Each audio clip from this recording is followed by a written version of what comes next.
पापेन न हति।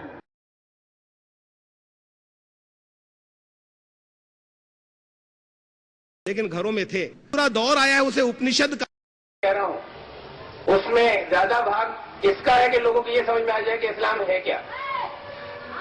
कुरान शरीफ ने हमें ये संकेत दिए, ये इशारा दिया कि यहाँ जो ईश्वर की तरफ से समय पर ईश्वर के दूत आए और हमारे भारतवर्ष में भी आए, तो सबसे पहले दूत जो आए वो यहाँ भारतवर्ष में आए। और कुरान शरीफ ने हमें ये इशारा दिया, ये भी हमें कुरान शरीफ ही से इशारे संकेत मिले कि जो मानवता को उन दूतों के माध्यम से आदि ग्रंथ मिले वो है जिन्हें आप वेद कहते हैं और यहाँ पर वेद के नाम से जाना जाता है। इसलिए हमारी वेदों में आस्था है उसके आदि ग्रंथों के रूप में, इस हैसियत से। यहाँ कुरान शरीफ में हमारी आस्था है अंतिम ग्रंथ के रूप में और वेद में हमारी आस्था है ईश्वर के आदि ग्रंथ के रूप में। और हम ऐसा मानते हैं कि उनका संदेश, मूल संदेश, शैली बदली, भाषा बदली, कहीं कहीं उसके ऊपर उस जो मूल सिद्धांत हैं उनको कहीं कहीं कार्यान्वित करने की कुछ विधियां में थोड़ा थोड़ा सा मामूली परिवर्तन हुआ, लेकिन मूल संदेश कभी बदला नहीं, वेद से लेकर कुरान तक। बड़े ही सुंदर ढंग से अपने वक्तव्य के माध्यम से इस्लाम और शांति और इल्हामी किताब और धर्म, यद्यपि विषय इसमें कई आ गए हैं और इसके जवाब में मैं केवल इतना ही कहना चाहता। कई बार कहा कि धर्म पहले से है और अंत तक रहेगा।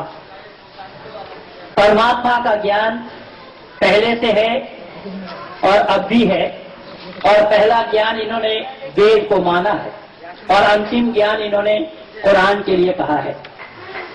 पहला ज्ञान अगर वेद है और अंतिम ज्ञान कुरान है तो परमात्मा का ज्ञान पूर्ण है या अपूर्ण? अगर परमात्मा का ज्ञान पूर्ण है तो पहले ज्ञान में कौन सी बात की कमी रह गई थी जो अल्लाह को दूसरे एडिशन में पूरा करना पड़ा? इसका मतलब ये हुआ कि अल्लाह के ज्ञान में कमी आ गई। और वो अगर हम वेद को छोड़ भी देते हैं, इस्लामिक सिद्धांत से ही ये पता लगेगा कि अल्लाह ने कुरान को, सूरह बकर को यहीं से शुरू किया है, अलिफ लाम मीम ज़ालिकल किताब ला रैब फीह हुदल लिल मुत्तक़ीन अल्लज़ीना युमिनूना बिल गैब व यक़ीमूना अस्सलात व मिम्मा रज़क़नाहुम युनफ़िक़ून अल्लज़ीना युमिनूना बिमा उन्ज़िला इलैका व मा उन्ज़िला मिन क़ब्लिक व बिल आखिरति हुम यूक़िनून। यहाँ पर अल्लाह ने जिक्र फरमाया है कि अलिफ लाम मीम ये 3 अक्षर हो सकते हैं या तो एक अक्षर। इसके हुरूफ़ मुतक़त्तिआत कहा जाता है, इसके अर्थ दुनिया वालों को मालूम नहीं है। दूसरा शब्द आया ज़ालिकल किताब ला रैब फीह, कोई शक व शुबा की गुंजाइश नहीं इस किताब के अंदर। किस किताब के अंदर? कुरान के अंदर। तो कुरान में शक है या नहीं ये पाठकों के ऊपर निर्भर नहीं है। लेखक ने खुद लिखा है, कहा है कि मैंने जो कुछ भी लिखा सही लिखा, इसमें संदेह के लिए अवकाश नहीं है। अगर पाठक कहीं उसमें संदेह देख रहे हैं फिर भी पाठकों पर प्रतिबंध लगा दिया गया, पहली बात। दूसरी बात यह है कि पाठक को अगर स्वतंत्र कर दिया गया होता कि पाठक उसमें निर्णय लेते कि सही पढ़ रहे हैं या गलत, लेकिन पाठक पर वहां पर प्रतिबंध लगा दिया गया। आगे बढ़ते हैं, हुदल लिल मुत्तक़ीन, ये हिदायत है मुत्तक़ियों के लिए। मुत्तक़ी के माने होता परहेजगार, यानी अल्लाह बिल्लाह करने वाला, अल्लाह के रास्ते पे चलने वाले।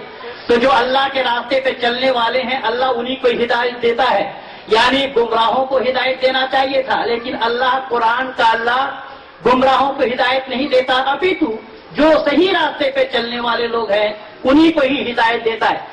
अल्लज़ीना युमिनूना बिल गैब, और जो लोग ईमान ले आए गैब के ऊपर, अदृश्य के ऊपर, अदृश्य के ऊपर जो लोग ईमान ले आते हैं। अदृश्य के माने, मैं यहाँ अगर आप लोगों से ये पूछूंगा कि मेरी घड़ी में इस समय 1 बजने के लिए 4 मिनट बाकी है, दिन का समय है, दोपहर का समय है, अगर मैं आप लोगों से पूछूं कि ये दोपहर का समय रात के 1 बजने में 4 मिनट बाकी रहने में परिवर्तन हो सकता है, यानी देर ये दिन वाला समय, रात वाला समय में परिवर्तन हो सकता है?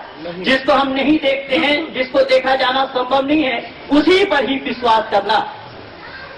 अल्लज़ीन युमिनून बिल गैब, अदृश्य के ऊपर ईमान ले आना, जिसको बिना देखे जान लेना, मान लेना, तस्लीम करना, कबूल करना, स्वीकार करना। और मौलाना ने, हमारे अजीज ने पहले ही कहा है, आत्मसमर्पण, आत्मसमर्पण बिना जाने, बिना समझे, बिना जांच किए, बिना तहकीकात किए। इसीलिए कुरान में अल्लाह ने जिक्र फरमाया है, कुल्लु मा जाअ बिहि रसूल मिन इंदिल्लाह, हदीस में आया है, रसूल ने जो बतलाया अल्लाह की तरफ से, बिना छानबीन किए हुए, बिना चूचरा किए हुए उसको तस्लीम कर लेना, मान लेना, कबूल कर लेना।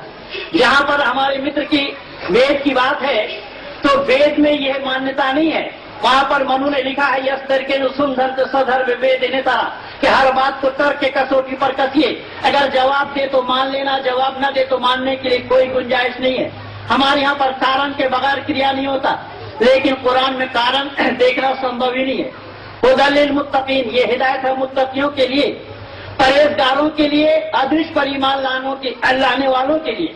आगे लिखा है, अल्लज़ीन युमिनून बिल गैब व युकीमून अस्सलात व मिम्मा रज़क़नाहुम युनफ़िक़ून, और ईमान ले आए इस किताब पर और इससे पहले जो किताब नाजिल की गई उन किताबों पर। यहाँ अगर हम वेद को छोड़ भी देते हैं तो कुरान वालों की मान्यता है कि कुरान से पहले तौरात, ज़बूर और इंजील, ये तीनों किताब दाऊद, मूसा और ईसा पर अल्लाह ने नाजिल किया। अल्लाह ने अगर 3 किताब कुरान से पहले नाजिल की, जैसा अभी अभी देखा होगा, मैंने एक पुस्तक लिखी है, मैंने एक किताब लिखा है, तो पहले प्रकाशन में, पहला एडिशन में उस किताब में हमें प्रूफ देखने में कुछ कमी रह गई थी। मैंने दूसरा एडिशन में उसको ठीक किया, और ठीक तभी किया जाता है जब उसमें कुछ कमी रह जाए। तो अल्लाह ने पहले जो तौरात है या ज़बूर है, इंजील है, उन किताबों में कौन सी बात की कमी रह गई थी जो कुरान में अल्लाह ने पूरी की, तो अल्लाह का ज्ञान पूरा होगा या अधूरा होगा।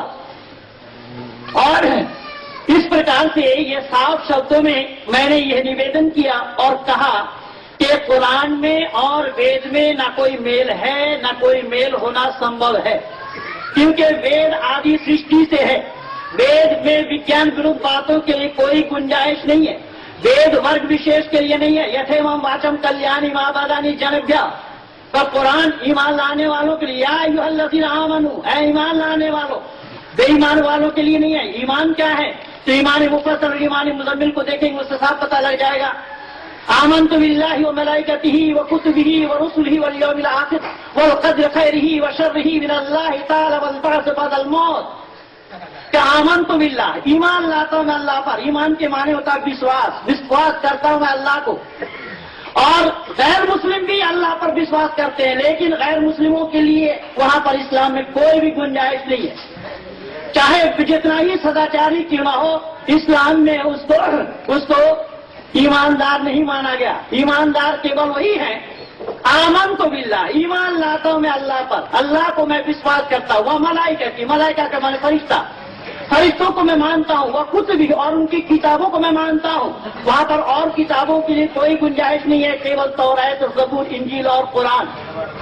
वह कुतुबी और वह रसूल ही, और उनके रसूलों पर मैं ईमान लाता हूँ। रसूल भी केवल 4 है, पैगम्बर तो असंख्य हैं, 1,24,000 या तो 2,24,000, पर उस चक्कर में मैं पढ़ना नहीं चाहता, क्योंकि वो गिनती भी नहीं जानते हैं। पर यहाँ पर रसूल केवल 4 है, दाऊद, मूसा, ईसा और हजरत मोहम्मद सल्लल्लाहु अलैहि वसल्लम। 4 को रसूल माना गया है। जिन पर अल्लाह ताला किताब नाजिल किए हैं उनको रसूल कहा जाता है। वो दाऊद, मूसा, ईसा और मोहम्मद, ये 4 पर किताब तौरात, ज़बूर, इंजील और कुरान। वल यौमिल आखिर, और आखिरत के दिन को मैं मानता हूँ। वल क़द्रि खैरिही व शर्रिही मिनल्लाहि तआला वल बअस बअदल मौत, कि अच्छे बुरे का किस्मत को अल्लाह ने बनाया, मौत के बाद वाली जिंदगी में जन्नत में और जहन्नुम में जाना है। इन्हीं बातों को जो बिना छानबीन के वो मान लेते हैं, तस्लीम करते हैं, कबूल करते हैं, स्वीकार करते हैं, वो कहलाते हैं ईमानदार। अब देखिए, अच्छे बुरे का किस्मत अगर अल्लाह ने बनाया तो हमारा कर्मफल कहाँ चला गया? कर्मफल वहां नहीं है। इसीलिए अल्लाह ने साफ शब्दों में कुरान में ही कहा, वातुइज़्ज़ु मन तशाअ वातुज़िल्लु मन तशाअ बियदिकल खैर इन्नका अला कुल्लि शैइन क़दीर। यानी अल्लाह ताला जिसको चाहते इज्जत दान करते हैं, जिसको चाहते बेइज्जत करते हैं। अरे हम बेइज्जत वाला काम करें तभी तो हमें बेइज्जत होना पड़ेगा, लेकिन अल्लाह चाहेंगे जिसको, अभी तो अल्लाह की मनमानी हो गई। लेकिन वेद में इसके लिए कोई गुंजाइश नहीं है। वेद में इस तरीके से ईश्वर पर आरोप लग जाए, इल्जाम लग जाए, दाग आ जाए, ऐसी कोई बातों के लिए गुंजाइश नहीं है। इसलिए वेद यथेमं वाचम कल्याणी महाबादानी जनभ्या, ये कल्याणी वाणी मानव मात्र के कल्याण के लिए है। वेद में केवल आर्य समाजियों की चर्चा नहीं है, वेद में सनातनियों की बात नहीं है, वेद में भारतीयता की बात नहीं है, भारतवासियों के लिए चर्चा नहीं है, मानव मात्र के लिए, समग्र मानव मात्र के लिए। लेकिन कुरान मुखातिब है, या अय्युहल्लज़ीना आमनू, ऐ ईमान लाने वालों। इसलिए कुरान में अल्लाह ने साफ शब्दों में जिक्र फरमाया है, इन्नद्दीन इंदल्लाहिल इस्लाम, कि एक ही दीन है जिसका नाम इस्लाम है। निस्संदेह उसमें शक और शुबा की गुंजाइश नहीं। वहां यब्तगी गैरुल इस्लाम दीन, एक ही दीन है जिसका नाम केवल इस्लाम है। अल इस्लाम हक़्क़ुन व कुफ्र बातिल। इसी प्रकार से कुरान में केवल वर्ग विशेष की चर्चा है, जाति विशेष की चर्चा है, संप्रदाय विशेष की बातें हैं, पर वेद में इन सब बातों के लिए गुंजाइश तो है ही नहीं है।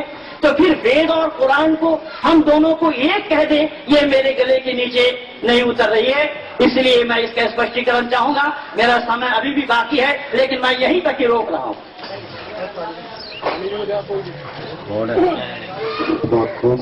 था क्योंकि कि मैं इस्लाम के विषय में परिचय दे दूं, और ये प्रश्न करीब 22-23 प्रश्न है जो मैंने यहाँ नोट किए।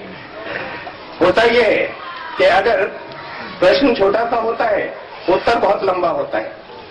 अगर मान लीजिए संशोधन की आवश्यकता थी हर बात में, तो ये तो इसमें से जिन चीजों को आप कहेंगे मैं हमेशा तत्पर रहूंगा, आप कहेंगे कि मैं हर सप्ताह आऊं तो मैं साल भर तक हर सप्ताह आऊंगा, लेकिन इनमें से किसी एक को भी समझाने के अंदर मुझे एक एक बात को समझाने में आधा घंटा लगेगा, जो एक एक प्रश्न था यहां पर। ये तो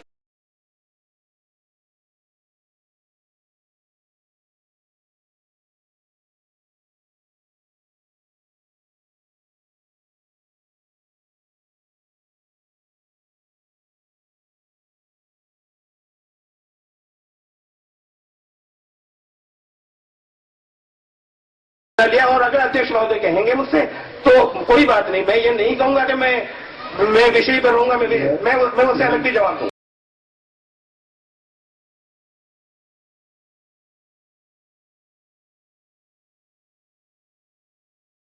मैं निवेदन करूंगा कि कोई एक प्रश्न बना के आप उसका उत्तर दें तो अच्छा है। अच्छा काम कर रहे हैं, बहुत थोड़े से चंद ग्रुप हैं हिंदुस्तान के अंदर। मैंने तो खाली समझ ली कि इस्लाम, आप आदेश देंगे तो शुरू कर दूंगा।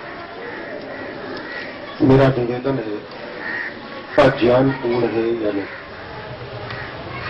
क्योंकि अगर हम एक एक विषय को रखेंगे तो मैं समझता हूं कि पंडित जी ने जो बातें कही हैं कि अल्लाह के रास्ते चलने वालों को ही हिदायतें देता है, गैर रास्ते वालों को नहीं, ये क्यों?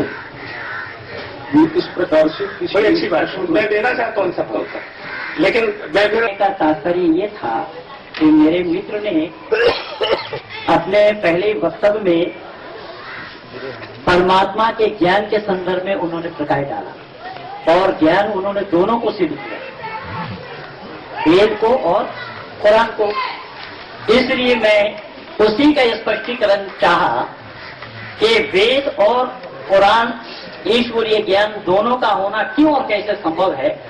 इसलिए मेरा प्रश्न ये था कि परमात्मा का ज्ञान अगर पूर्ण है तो फिर बाद में उसको देने की कोई भी आवश्यकता नहीं है, तो उसका, लेकिन उसके स्पष्टीकरण तो आया ही नहीं दिया मैंने। आप कहेंगे तो दूंगा। आप कुछ है। मैं यही काम आज 26 वर्षों से कर रहा हूँ। समग्र विश्व के आनंद में मैं धर्म क्या है उसी धर्म का ही मैं प्रचार कर रहा हूँ, जो धर्म मानव मात्र के लिए है, व्यक्ति विशेष के लिए नहीं। व्यक्ति विशेष के लिए संप्रदाय व्यक्ति विशेष के द्वारा चलाया होता है, ईश्वर प्रदत्त नहीं होता है। मैं उसी संदर्भ में 26 वर्षों से काम कर रहा हूँ। रही बात कि इस्लाम अपने आप में दीन है या धर्म है, तो मैं छोटा सा ही एक प्रश्न यहाँ दे रहा हूँ, प्रस्तुत कर रहा हूँ, और इसमें बाकायदा मैं साफ लिखा हूँ कि इस्लाम जगत के विद्वानों से कतिपय प्रश्न अपने अध्यक्ष जी के हाथ से मैं भाई साहब तक पहुँचाना चाहता हूँ कि मेरा ये लिखित सवाल है, और लिखित जवाब अगर मिल जाए तो सो फॉर सो बेटर। मैं डॉक्टर जाकिर नाइक को ही संबोधित किया है उसमें, और डॉक्टर जाकिर नाइक से मेरा निरंतर 2004 से चल रहा है। तो पहले तो पत्राचार के माध्यम से ही चल रहा था, अब इंटरनेट के माध्यम से चल रहा है, और इसी प्रकार के